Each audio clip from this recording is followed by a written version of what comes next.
نماز میں سب عمل ہو جاتا ہے، تلاوت بھی، ذکر بھی، درود بھی، دعا بھی، عاجزی بھی، ورزش بھی۔ اللہ پاک ہمیں 5 وقت کا نمازی بنائے، آمین ثم آمین۔ مصائب ہمیں واشنگ مشین کی طرح گھماتے ہوئے اتھل پتھل کر دیتے ہیں، مگر آخر کار ہم صاف ستھرے اور چمکدار بن جاتے ہیں۔ دعائیں نصیب سے نہیں بلکہ نصیب دعاؤں سے بدلتے ہیں۔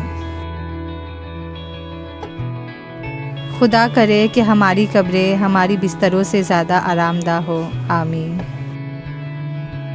جنت کی 2 بڑی نعمتیں، ایک اللہ کا دیدار، دوسرا حضرت محمد صلی اللہ علیہ وسلم سے ملاقات۔ یا اللہ ہمیں دونوں نصیب فرما۔ درگزر کیا کرے، یہ روح کے لیے بہترین صدقہ ہے۔ خود کمانے نکلے تو سمجھ آیا، باپ نے باپ کا کردار کیسے نبھایا۔ اللہ عطا کرنے پہ آئے تو بندے کی ذات، اوقات اور عمر نہیں دیکھتا۔ جب کسی کام کا ارادہ کر لو تو پھر اللہ پر بھروسہ کرو۔ تم صبر کرو تب تک جب تک اللہ تمہیں نواز نہ دے، کیونکہ اللہ سے لگائی ہوئی امیدیں کبھی رائگاں نہیں جاتی۔ مشکلیں اپنا حل ساتھ لے کر آتی ہے، بندے کو اللہ پر بھروسہ ہونا چاہیے۔ صبر بہت مشکل ہے، لیکن اس کا صلہ بے حد خوبصورت ہے۔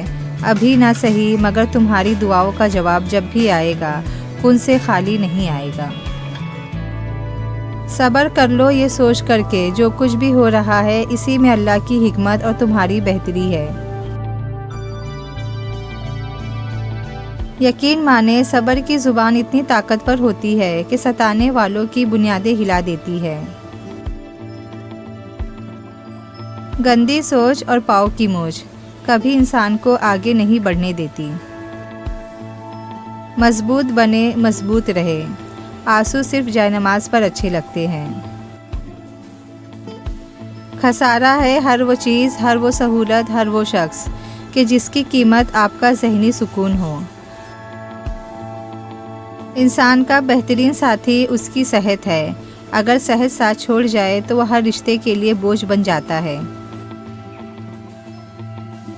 سفر زندگی کا ہو یا بندگی کا، ارادے کی مضبوطی شرط ہے۔ رسول اللہ صلی اللہ علیہ وسلم نے فرمایا، پردہ کرنا شہید کے خون سے افضل ہوتا ہے۔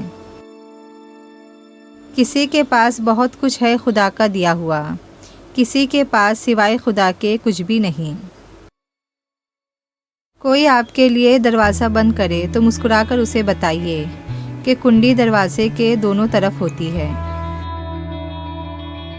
اپنا غم ہر کسی کو مت بتائے، کیونکہ مرہم ہر گھر میں ہو نہ ہو، نمک ہر گھر میں ضرور ہوتا ہے۔ کتنے اپنے ہیں جو غیروں سے زیادہ غیر ہے، اور کتنے غیر ہے جو اپنوں سے زیادہ اپنے ہیں۔ کبھی کبھی سب کچھ ہوتے ہوئے بھی کچھ نہیں ہوتا۔ وقت پیسے سے زیادہ قیمتی ہے۔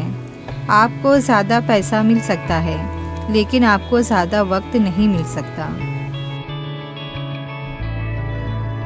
ہر پریشانی کی ایک ایکسپائری ڈیٹ ہوتی ہے۔ کسی بھی پریشانی پر کڑنے سے بہتر ہے کہ اس پریشانی پر صبر کیا جائے، اجر بھی ملتا ہے اور پریشانی بھی کم ہوتی ہے۔ مجھے سانپوں سے ڈر نہیں لگتا، لیکن انسانوں سے ڈرتا ہوں، کیونکہ سانپ اپنی دفاع کے لیے ڈستا ہے اور انسان اپنے مفاد کے لیے۔ یہ رشتے درختوں کی مانند ہوتے ہیں، ان درختوں کو اپنی ضرورتوں کے مطابق کاٹنا چھوڑ دے، ورنہ ایک دن آپ سائے کو ترسیں گے۔ آپ مخلص رہے یہی کافی ہے، اجر تو اللہ دے گا۔ دنیا خوبصورت اور پرامن ہو سکتی ہے اگر ہر انسان دوسرے انسان کو زندگی گزارنے کا وہی حق دے جو اپنے لیے چاہتا ہے۔ وہ نیکی بڑی معتبر ہے جس کا کوئی گواہ نہ ہو سوائے اللہ کے۔ اچھی زندگی اچھی صورت سے نہیں، نیت سے ملتی ہے۔ پہلے خون کے رشتے ہوتے تھے، اب رشتوں کا خون ہوتا ہے۔ ہمیں جس سبق کو پڑھنے کی ضرورت سب سے زیادہ ہے وہ انسانیت کا ہے۔ کبھی کبھار بحث کرنے سے بہتر ہے جو آپ کو جیسا کہہ رہا ہے آپ ویسا تسلیم کر لیں، کیونکہ وقت کے پاس بہتر جواب ہوتا ہے اور کانوں کے کچے لوگوں کو وقت ہی جواب دیتا ہے۔ آپ زبردستی کسی کو دو کاموں کے لیے مجبور نہیں کر سکتے، ایک محبت دوسرا عبادت، دونوں دل سے ہوتی ہے اور دونوں کا رشتہ روح سے جڑا ہوتا ہے۔ میرے اعمال پر ملتا تو بھوکا رہتا، میری اوقات سے بڑھ کر مجھے میرا خدا دیتا ہے۔ حضرت علی رضی اللہ تعالیٰ عنہ نے فرمایا، انسان کی بدترین مصروفیت اس کا فضول وقت ہے۔ فرمان آخری نبی صلی اللہ علیہ وسلم، گناہ سے توبہ کرنے والا ایسا ہے جیسا کہ اس نے گناہ کیا ہی نہ ہو۔ کسی کی موت پر تبصرہ کی بجائے اپنی موت کو یاد کرے اور زندگی کے اچھے اختتام کی دعا کرے۔ انسان کے آنے جانے میں عقل والوں کے لیے نشانیاں ہیں۔ بس اسی ایک چکر کا نام زندگی ہے، نہ جانے ہم اس چکر میں کس مقام پر پہنچ چکے ہیں، لہٰذا آخرت کی تیاری کیجیے اور غفلت سے نکل آئیے۔ پرندے اپنے پاؤں کی وجہ سے جال میں پھنستے ہیں، جبکہ انسان اپنی زبان کی وجہ سے۔ اپنی زندگی کا مقصد فقط اللہ جل جلالہ کی خوشنودی بنا لیجئے، پھر آپ کبھی نہیں ٹوٹیں گے، کبھی نہیں بکھریں گے، کبھی نہیں ہاریں گے۔ برداشت کرنے کا ہنر ہر کسی کے پاس نہیں ہوتا، تھوڑی سی تنقید بڑے بڑوں کی اصلیت کھول دیتی ہے۔ گفتگو ہی بتا دیتی ہے کہ تربیت ہوئی ہے یا فقط پالا گیا ہے۔ اچھے سے اچھے پھول کی مہک بھی کچھ دن کے بعد ختم ہو جاتی ہے، لیکن اچھے اخلاق اور اچھے سلوک کی مہک انسان کی موت کے بعد بھی قائم رہتی ہے۔ علم کی طلب سے شرم نہ کرو، کیونکہ جہالت زیادہ باعث شرم ہے۔ پناہ مانگا کرو غربت سے، یہ سب رشتے ختم کرا دیتی ہے۔ نفس کا تزکیہ چاہتے ہو تو 3 باتوں کو اپنی عادت بنا لو: نعمت پر شکر، تکلیف پر صبر، گناہوں پر توبہ۔